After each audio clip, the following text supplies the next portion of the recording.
First rashes చూసి నేను కింద పడిపోయాను. ఈ కుర్రాడు ఎవరా, కొత్త కుర్రాడు. నేను ఆ సినిమాలో వచ్చాడు.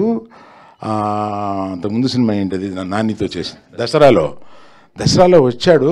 జస్ట్ గుర్తుపెట్టుకున్నాను. కానీ ఈ సినిమాలో పెర్ఫార్మెన్స్ చూసేటప్పటికి is going to stay here, let me encourage this kind of persons అని. నెక్స్ట్ నేను ఆయన కలిసినప్పుడు ఒక చెక్ తీసుకుని వెళ్ళి, you are doing one of my films brother అని నేను,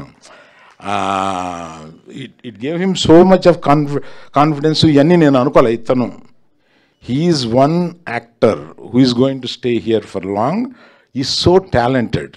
అసలు ఏది అంటే ఏ సీన్ తీసుకున్నా దీనికన్నా ఇతను కొంచెం బెటర్గా చేసి ఉండొచ్చు అన్నది లేదు.